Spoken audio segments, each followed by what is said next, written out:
दोस्तों नमस्कार, मैं हूं आपका दोस्त केवल पांडे और आप देखना शुरू कर चुके हैं the world insight. NCERT for all की इस सीरीज़ में हम लोग बात कर रहे हैं भौतिक आकृतियां तथा उनके विकास के ऊपर। और आज हम लोग बातें कर रहे हैं हिमानी निर्मित स्थलाकृतियों के ऊपर, जिसको हम ग्लेशियल लैंडस्केप भी बोलते हैं या लैंडफॉर्म्स भी बोलते हैं। Let's begin with this topic. सबसे पहले हम लोग समझते हैं कि ग्लेशियर किसको बोलते हैं हम, या फिर हिमानी किसको बोल रहे हैं हम। बेसिकली ग्लेशियर क्या होता है, एक विशाल हिम की राशि होती है। ठीक है, हिम की एक विशाल राशि होती है जो भूमि पर धीरे धीरे चलती है। ठीक है, एक विशाल कोई एक बहुत बड़ा सा एरिया होता है जिसमें टोटल क्या होता है हमारा, वहाँ पे बर्फ़ होता है, आइस होती है, और वह क्या करती है, जो सतह होती है सतह पे धीरे धीरे प्रवाहित होती है, और प्रवाहित होती है ग्रेविटी के कारण। ठीक है, प्रवाहित होने के पीछे जो रीजन होती है वो होती है ग्रेविटी। बेसिकली यह फ्रांस का एक शब्द है ग्लेसे, तो ग्लेसे से ही ग्लेशियर शब्द बना है। ठीक है, ऊपर जमा बर्फ के लगातार दबाव से क्या होता है, ग्लेशियर धीरे धीरे खिसकते हैं और इसकी जो गति होती है वो मध्य भाग में अधिक होती है, जबकि किनारों पर और तल पर घर्षण के कारण गति कम हो जाती है। ठीक है, क्या होता है, इसका जो मध्यवर्ती रीजन होता है किसी भी ग्लेशियर का, इस रीजन पर होती है इसकी गति अधिक। ठीक है, जबकि जो किनारे वाले एरिया होते हैं यहाँ पे इनकी गति क्या होती है, कम होती है। कम होने के पीछे कारण है, यहाँ पर लगता है घर्षण बल। ठीक है, घर्षण बल की वजह से यहाँ पे इनकी गति किनारे वाले पार्श्व वाले, जिसको हम लेटरल वाली बातें कर रहे हैं, वहाँ पे कम होती है गति, और यह मध्यवर्ती भाग में गति क्या होती है, इस भाग में अधिक होती है। ठीक है, अब हम बात करेंगे अल्पाइन ग्लेशियर्स के ऊपर। और ग्लेशियर बेसिकली दो तरीके के होते हैं, एक होते हैं अल्पाइन ग्लेशियर और एक होती हैं बर्फ़ की चादरें। अब अल्पाइन ग्लेशियर क्या है, जब किसी क्षेत्र में पर्वत वाली स्थलाकृति है, ठीक है, पर्वतीय स्थलाकृति है, तो पर्वतीय स्थलाकृति जो ऊंचाई वाले जो क्षेत्र हैं, ठीक है, 6000 मीटर से हाइट वाले जो भी क्षेत्र हैं, वहाँ पे क्या मिलते हैं हमको, अल्पाइन ग्लेशियर देखने को मिलते हैं हिमालयी क्षेत्र में। यह बात आल्प्स, रॉकीज, एंडीज के लिए 6000 मीटर ज़रूरी नहीं है। बेसिकली अल्पाइन ग्लेशियर क्या है, जहाँ पे सूर्य की किरणें तिरछी पड़ रही हैं। तो सूर्य की किरणें तिरछी पड़ रही हैं तो जो सूर्यताप है, सूर्यताप वहाँ पे कम पड़ रहा होता है। तो सूर्यताप की कमी की वजह से जो उसके पर्वतों की ऊंचाई वाले क्षेत्र होते हैं वहाँ पर क्या होता है, इतना तापमान नहीं होता है, और जो भी वहाँ पे वर्षण होता है, प्रिसिपिटेशन होता है, प्रिसिपिटेशन का फॉर्म होता है बर्फ़, आइस फॉर्म में, वहाँ स्नो फॉर्म में वहाँ पे स्नोफॉल होता है, जिसकी वजह से लगातार साल भर उस क्षेत्र में क्या रह रही है, बर्फ़ रह रही है। ठीक है, तो कहता है पर्वतीय ग्लेशियर भी इसको कहते हैं, और ऊंचे पहाड़ी क्षेत्रों में यह विकसित होते हैं। ये अक्सर पहाड़ों की चोटियों से निकलती हैं और यू आकार की घाटियां तथा फियोर्ड्स तट यह बनाती है। बेसिकली उच्च पर्वतीय क्षेत्रों में बनते हैं, जैसे एंडीज पर्वत है, रॉकीज पर्वत है, हिमालय है, अल्पाइन पर्वतमाला जो भी हैं, वहाँ पे हमको अल्पाइन ग्लेशियर देखने को मिलते हैं। कभी कभी अल्पाइन ग्लेशियर गंदगी, मिट्टी और अन्य सामग्रियों को अपने साथ रास्ते से हटाकर घाटियाँ बनाते हैं और उनको क्या करते रहती हैं, गहरे करती रहती हैं। दूसरा है जिसको हम बोल रहे हैं, दूसरे जो ग्लेशियर होते हैं वो होती हैं बर्फ़ की चादरों के रूप में। बर्फ़ की चादरों के जो विशालकाय गुंबद के आकार से बर्फ़ के पिंड हैं, और ये लगभग 50,000 वर्ग किलोमीटर से अधिक भूमि को ढके रहते हैं। जैसे ग्रीनलैंड और अंटार्कटिका वाला जो रीजन है, बेसिकली जो पृथ्वी का ध्रुवीय क्षेत्र है, ठीक है, पृथ्वी के ध्रुवीय क्षेत्र में जो भी हमको आइस फॉर्म देखने को मिल रही है, अंटार्कटिका महाद्वीप हो या फिर ग्रीनलैंड जो द्वीप है, विश्व का सबसे बड़ा द्वीप ग्रीनलैंड द्वीप, यहाँ पे हमको यह बर्फ़ की चादरें, आइस शीट देखने को मिलती है। बर्फ़ की चादरें स्थिर नहीं होती, बल्कि अपने वजन के कारण लगातार क्या रहती हैं, बहती रहती हैं, और बर्फ़ की धाराओं और हिमखंडों के रूप में समुद्र से मिलते रहती हैं। तो इस तरीके से स्थिति हमको देखने को मिलती है, यही है आइस शीट्स। हिमानी स्थलाकृति का निर्माण किस तरीके से होता है, इसको हम समझते हैं कि किसी क्षेत्र में सबसे पहले हिमपात होता है, हिमपात के बाद वहाँ पर क्या होता है, बर्फ़ का संचयन होता है। ठीक है, वहाँ पर हिमपात के बाद बर्फ़ का संचयन हो रहा है, किसी क्षेत्र में हिम गिर रही है, फिर बर्फ़ का संचयन हो रहा है, बर्फ़ का दाब और संघनन वहाँ पर हो रहा है, कहीं इस किसी क्षेत्र में बर्फ़बारी हुई, बर्फ़बारी के बाद बहुत सारी बर्फ़ वहाँ पर जमा होने लगी। अब बहुत सारी बर्फ़ जमा होने लगी तो बर्फ़ का क्या हो गया, संघनन बढ़ने लगा, बर्फ़ का वहाँ पर दबाव बढ़ने लगा, जिससे क्या हुआ, लगातार यह बर्फ़, जितनी मात्रा में बर्फ़ वहाँ पर गिर रही है उतनी मात्रा में वहाँ पे क्या हो रहा है, बर्फ़ पिघल नहीं रही है। ठीक है, बर्फ़ नहीं पिघल रही है बल्कि बर्फ़ लगातार गिरते जा रही है। तो अमाउंट ऑफ जो आइस है वो लगातार क्या हो रहा है, वहाँ पे बढ़ रहा है, जिसकी वजह से क्या हो रहा है, वहाँ पे ग्लेशियरों का निर्माण हो रहा है। फिर जब ग्लेशियरों का निर्माण हो रहा है, हिमानियों का निर्माण हो रहा है, तो हिमानियों में फिर क्या देखने को मिल रहा है, प्रवाह देखने को मिल रहा है। ठीक है, हिमानियाँ एक जगह से दूसरी जगह हमको खिसकते हुए देखने को मिल रही हैं। तो प्रवाह होता है क्षरण से, जिसको हम उत्पाटन बोलते हैं इस वाले में। ठीक है, जो हिमानी स्थलाकृति वाले उसमें इसको हम उत्पाटन की क्रिया बोलते हैं। अपर्दन और अपक्षय वहाँ पे घटित होता रहता है। ठीक है, तो अब हम समझते हैं कि उत्पाटन क्या है। जो प्रोसेस है लैंडफॉर्म फॉर्मेशन की हिमानी क्षेत्रों में, वह किस तरीके से वहाँ पे काम करती है, इस बात को हम समझते हैं। तो उत्पाटन का अर्थ होता है ग्लेशियरों द्वारा चट्टानों के टुकड़ों को उखाड़कर ले जाना। ये जैसे कोई चट्टान है, ठीक है, यहाँ पर कोई जैसे हिमनद प्रभावित होगा तो इस चट्टान के टुकड़ों को यहाँ से तोड़ के हटाते रहता है। ठीक है, और इसको पीछे खिसकाता रहता है, जिसको हम क्या बोल रहे हैं, ग्लेशियर रिट्रीट भी बोलते हैं, या ग्लेशियरों का पिघलना जिसको हम बोल रहे हैं। तो यहाँ पे ऐसी कंडीशन हमको देखने को मिलती है। जब ग्लेशियर आगे बढ़ता है तो उसका निचला हिस्सा पिघल कर पानी में बदल जाता है। ठीक है, यह पानी चट्टानों की दरारों में प्रवेश कर जाता है और बर्फ बनने पर फैलता है। ठीक है, जैसे कोई इस तरीके से है, यहाँ से बर्फ़ पिघली और यहाँ पे इस तरीके से जा रही है। अब यहाँ पे क्या होती है, पानी के फॉर्म में ये यहाँ पे कोई क्रैकिंग था, क्रैकिंग के अंदर भर गया। उसके बाद भरने के बाद जैसे ही यह पानी ठंडा होगा तो ये बर्फ़ के फॉर्म में फिर से फैलने लगेगा। तो फैलने लगेगा, इसके इस हिस्से को तोड़ देगा यहाँ से। ठीक है, चट्टान के हिस्से को तोड़ने लगेगा। इसी को बोला जाता है उत्पाटन की क्रिया। इसी को बोलते हैं बेसिकली प्लकिंग। प्लकिंग का मतलब ही होता है तोड़ना। तो जब ग्लेशियर आगे बढ़ता है तो ये चट्टानी टुकड़े उखड़कर उसके साथ खींचे चले जाते हैं। परिणाम स्वरूप क्या होते हैं, गड्ढे बनते हैं, दरारें बनती हैं और बड़े बड़े चट्टानी टुकड़े हट जाते हैं। दूसरा होता है अपक्षय, एब्रेशन। वहाँ पे एब्रेशन का अर्थ होता है ग्लेशियर द्वारा चट्टानों को रगड़कर घिसना। जैसे कोई ग्लेशियर ऐसे आगे बढ़ रहा है तो यहाँ पर जो भी चट्टान है तो चट्टानी संरचना को क्या करता रहता है, घिसता रहता है, वह उसका अपक्षय करता रहता है।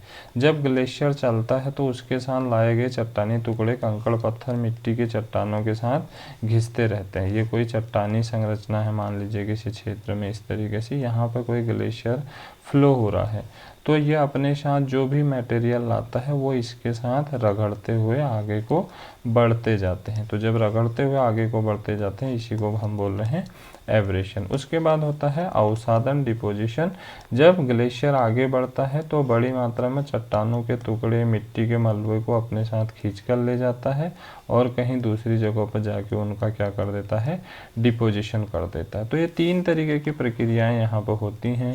प्लकिंग होती है, एब्रेशन होती है और डिपोजिशन होता है। अब हिमानी से जो अपर्दन से जो भी स्थलाकृतियाँ बनी उसमें सबसे प्रमुख स्थलाकृति है सर्क। अब सर्क क्या होता है, सर्क एक कटोरे या थाली के आकार की गहरी अवनति होती है। अवनति और अपनति तो आप लोगों ने सुना होगा।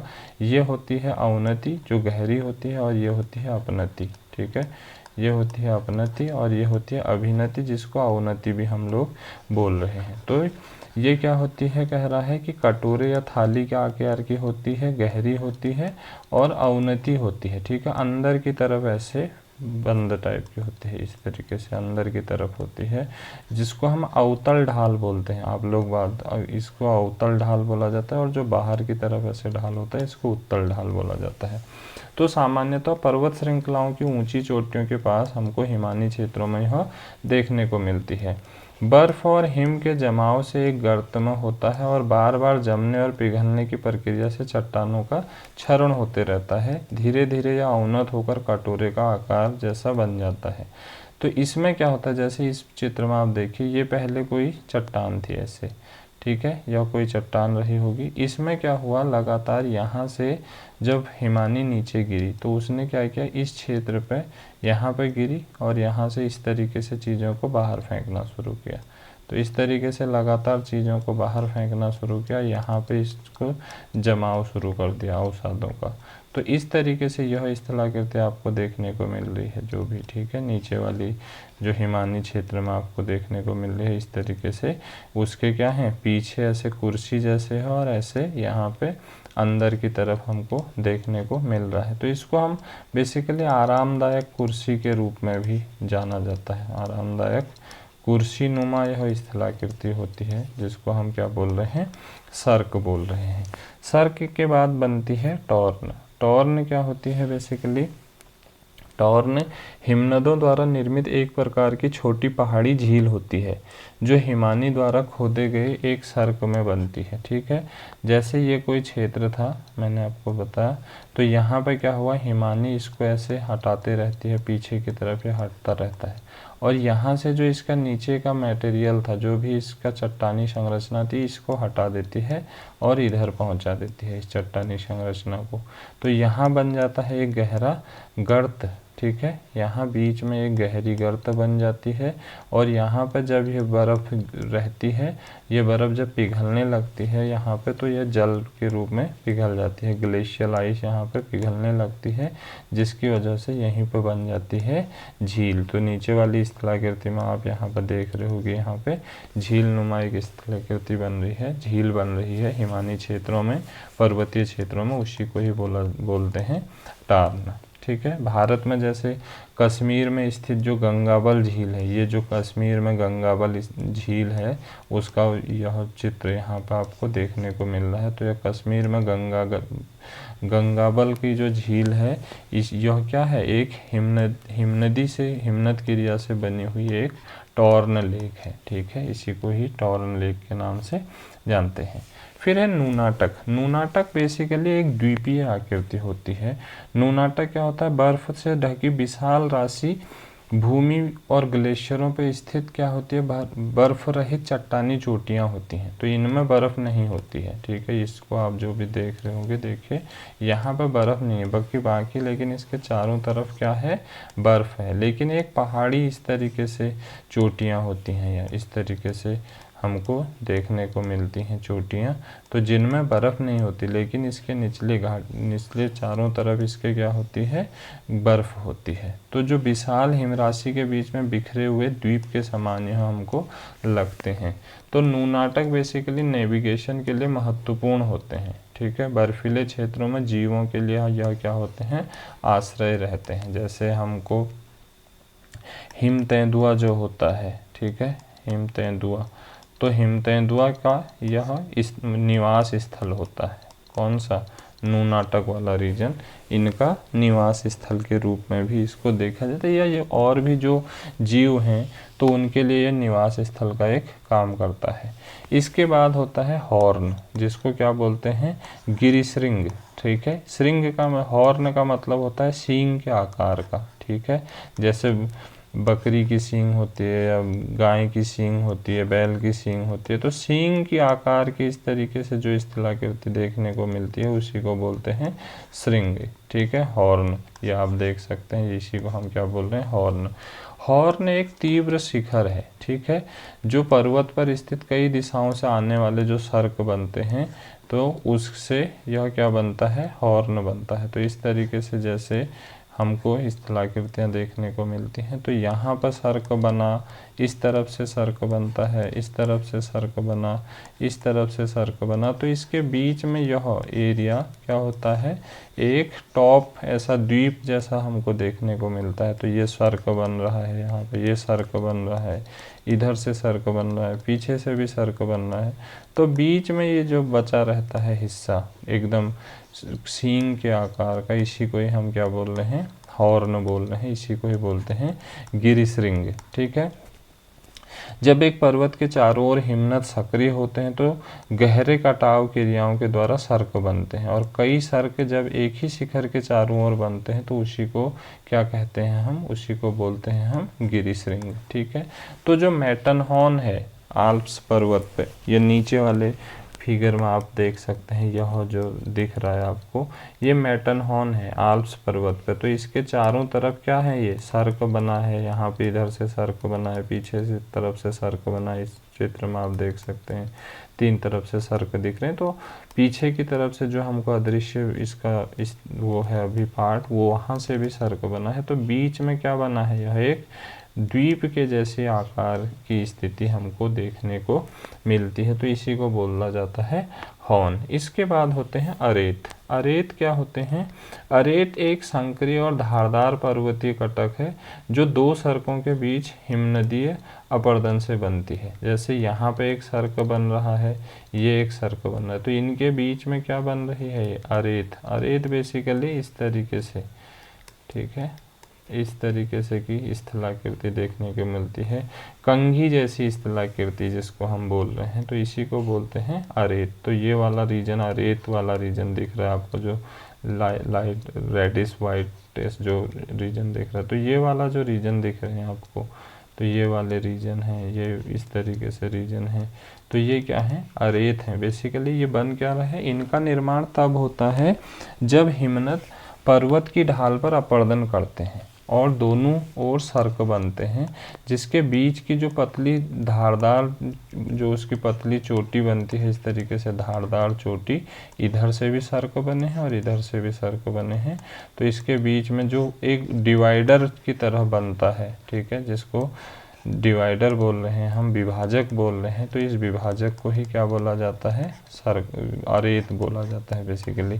इसकी प्रमुख विशेषता यह होती है कि यह लंबी धारदार होती है और संकरी होती है, पतली सी होती है, और पर्वतीय हिमानी क्षेत्रों में यह देखने को मिलती है।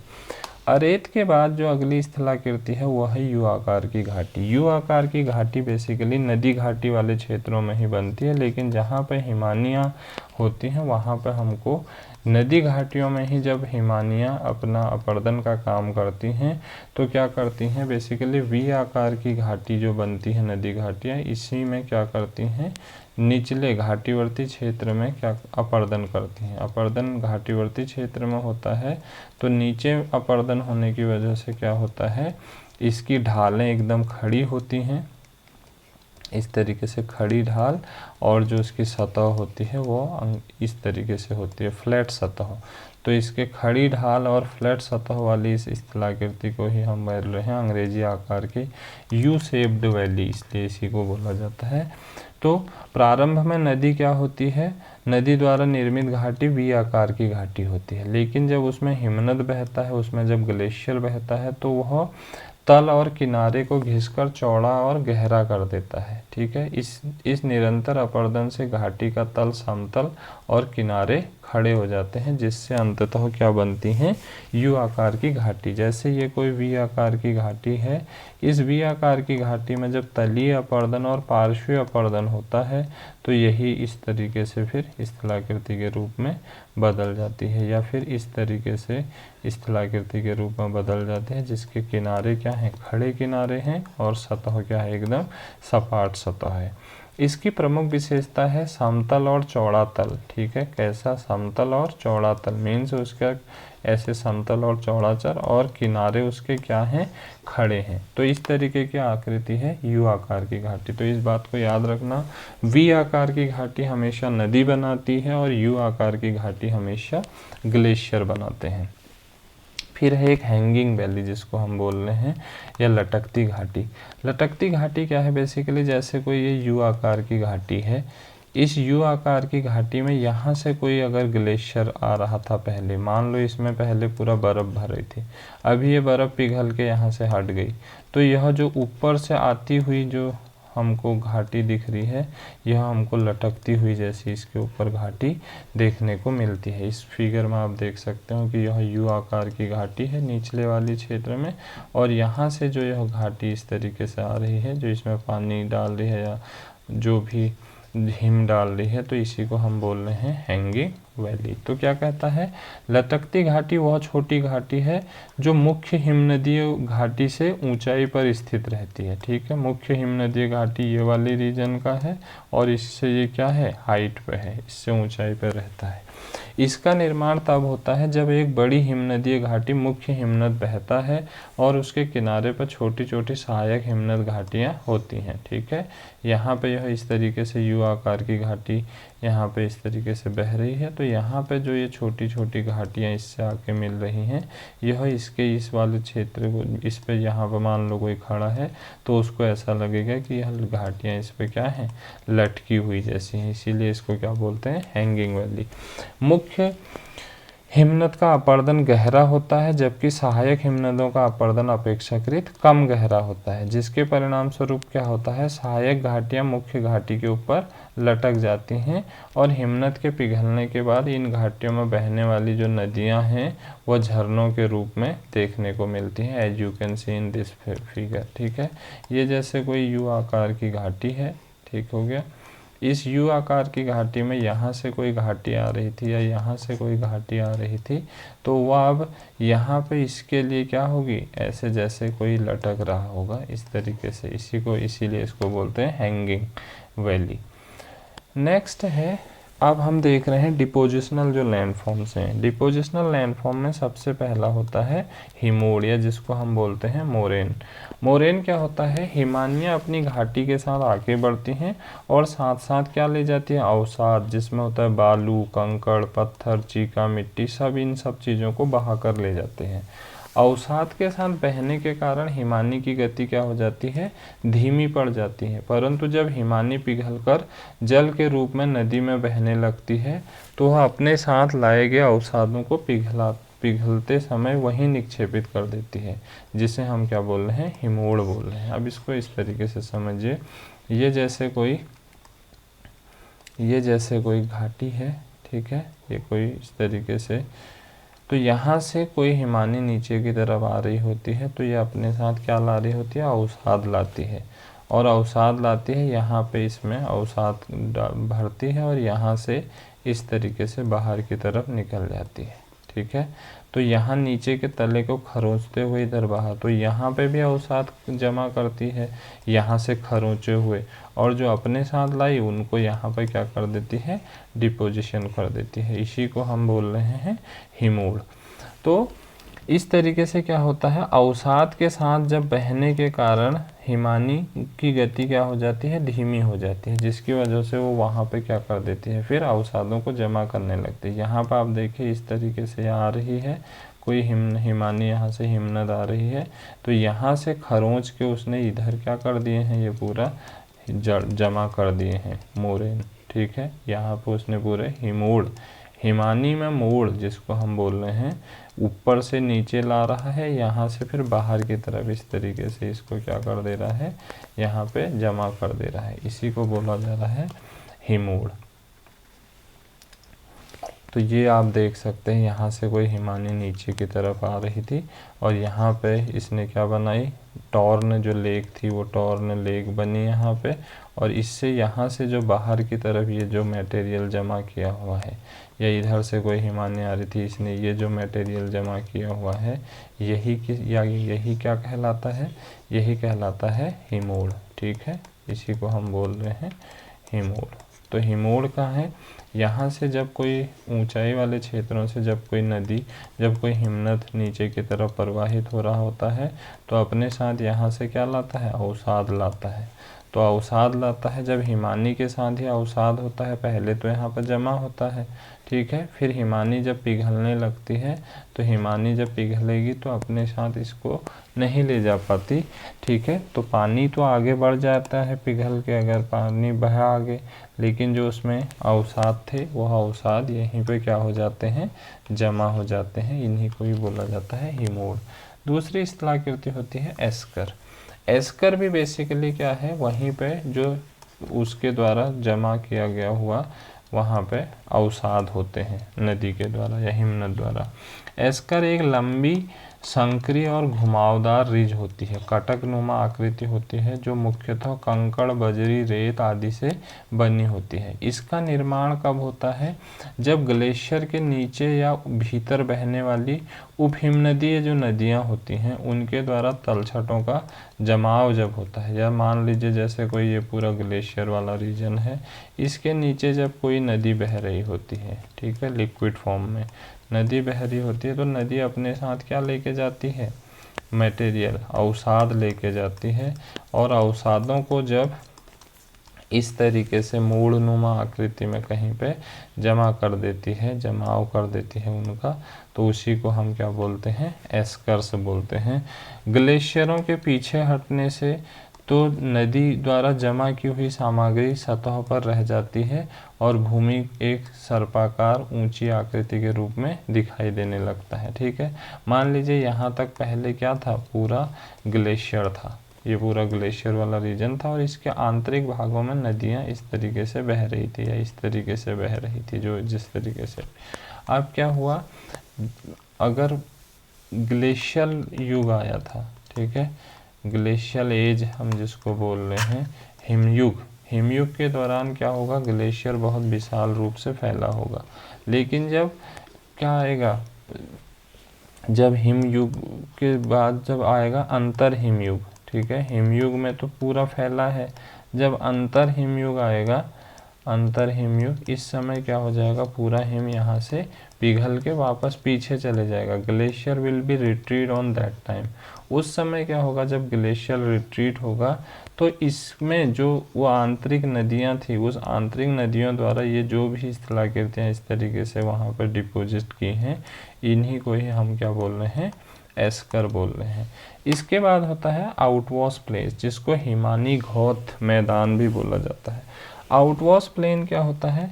एक समतल या हल्की ढलान वाली भूमि होती है जो ग्लेशियर के अग्रभाग से निकलने वाली नदियों द्वारा लाई गई तलछट से बनती है। जैसे ये कोई ग्लेशियर है, पूरा ये पूरा ग्लेशियर है, इसमें ये कोई जो नदी निकल रही है, तो नदी जब अपने साथ क्या ला रही है? इन तलछटों को ला रही है। देखो यहाँ पर पूरा अवसादों को ला रही है और अवसादों को यहाँ पे बिछा रही है। तो यही जो अवसाद नदी के द्वारा जो बिछाए गए अवसाद है, इसी को क्या बोला जाता है? Outwash plain. यह क्षेत्र मुख्य रूप से रेत, बजरी और अन्य महीन कणों से बना होता है। जब हिमनद पिघलता है तो उसके नीचे सामने बहने वाला पिघला हुआ पानी क्या करता है? बड़ी मात्रा में तलछटों को बाहर लाता है और उसे फैला देता है, ठीक है। ये ऊपर पूरा क्या है? हिमनद है, पूरा ऊपर ग्लेशियर वाला रीजन है, लेकिन इसके देखो आंतरिक भाग से तुमको इस तरीके से बाहर को निकलती हुई नदी दिख रही है। तो नदी अपने साथ अंदर से क्या ला रही है? अवसाद ला रही है, और उन अवसादों को नदी यहाँ पे बिछा दे रही है, जिसको हम क्या बोल रहे हैं? हिमानी मैदान या फिर आउटवॉश प्लेन के नाम से इस पूरे मैदान को जाना जाता है। इस प्रक्रिया में बड़े कण नज़दीक, बड़े बड़े जो कण होंगे उनको नदी यहीं पे ही क्या करने लगेगी? डिपॉजिट करने लगेगी, अवसादीकरण करने लगेगी उनका, यहीं पे उनको बिछाने लगेगी, निक्षेपण करने लगेंगी। और जो पतले और महीन कण होंगे वो आगे जाके इधर जाके उनको नदी बिछाएगी, ठीक है। तो महीन कण दूर और जो बड़े बड़े कण होते हैं वो नज़दीक ही जमाव होता है उनका। तो इसी को बोलते हैं आउटवॉश प्लेन। इसके बाद एक अगली जो लास्ट स्थलाकृति होती है निक्षेपणात्मक, उसको बोलते हैं ड्रमलिन।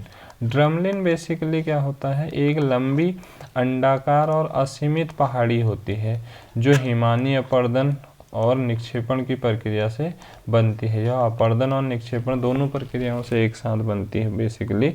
यह मुख्य रूप से हिमनद द्वारा लाई गई मोरिनल सामग्री होती है, जो हिमोड़ से निर्मित बेसिकली सामग्री होती है। और कहीं कहीं पे इस तरीके से नदियाँ क्या कर रही हैं? हिमनद इसको क्या कर रहे हैं? बिछा दे रहे हैं। तो इनकी बेसिकली जो लंबाई होती है इन ड्रमलिन्स की, तो ड्रमलिन की लंबाई होती है लगभग 1 किलोमीटर के आसपास, और इनकी जो ऊंचाई होती है यह होती है लगभग 30 मीटर के आसपास इनकी ऊंचाई होती है, और लगभग 1 से 2 किलोमीटर तक इनकी क्या होती है? लंबाई होती है ड्रमलिन्स की। तो ग्लेशियर में आगे बढ़ता हुआ तो यह सामग्री उसके नीचे खिसक कर पीछे रह जाती है और एक विशिष्ट प्रकार की संरचना का निर्माण होता है। जब ग्लेशियर आगे बढ़ता है, मीन्स ग्लेशियर क्या हो रहा है, जब कोई ग्लेशियर इस तरीके से फैल रहा है, आगे को जा रहा है, तो आगे को जा रहा है तो उसके साथ जो भी मटेरियल है, ग्लेशियर के साथ जो भी मटेरियल है, उसको इस तरीके से वहाँ पर कहीं पे क्या करता हुआ जाता है, जमाव करते हुए जाता है, इस तरीके से स्थलाकृतियाँ बनाते हुए जाता है। ठीक है, इस तरीके से वहाँ पे स्थलाकृतियाँ बनाते हुए जाता है। इन्हीं स्थलाकृतियों को क्या कह रहे हैं, जिनकी लंबाई लगभग 1 किलोमीटर और ऊंचाई लगभग 30 मीटर के आसपास होती है, उसी को हम बोल रहे हैं ड्रमलिन। तो ड्रमलिन एक सिरा खड़ा होता है, ढलानदार वाला होता है, जबकि दूसरा सिरा क्या होता है, लंबा। इस तरीके से देखो, ड्रमलिन का एक सिरा क्या हो रहा है, खड़ा, और दूसरा सिरा ऐसे लंबा। ठीक है, यहाँ पर आप देख सकते हो, एक खड़ा और एक ऐसे लंबा, एक ऐसे खड़ा है, दूसरा इस तरीके से। तो इस तरीके से ड्रमलिन की स्थलाकृति होती है। तो इसी को हम बोलते हैं ड्रमलिन, जिसका एक हिस्सा खड़ा होता है और दूसरा हिस्सा क्या होता है, उसका लंबा, आगे की तरफ खिंचा होता है। क्योंकि जब इस तरीके से यहाँ पे हिमानी बह रही होती है तो इस तरीके से स्थलाकृतियों का निर्माण कर रही होती है ये, इस तरीके से। इसी को हम क्या बोलते हैं, ड्रमलिन बोलते हैं। तो आप इस चित्र से भी समझ रहे हैं। तो ड्रमलिन आमतौर पर किस में मिलते हैं, समूह में पाए जाते हैं, जिनको क्या बोला जाता है, ड्रमलिन फील्ड भी कहा जाता है। तो ये थी हमारी हिमानी से निर्मित होने वाली स्थलाकृतियाँ। होप आप लोगों को समझ में आई होंगी। अगर आपको इससे रिलेटेड कोई भी क्वेश्चन है तो आप कमेंट बॉक्स में क्वेश्चन कर सकते हैं, मैं उसका आंसर अपनी अगली वीडियो में ज़रूर दूंगा। तब तक के लिए थैंक यू सो मच।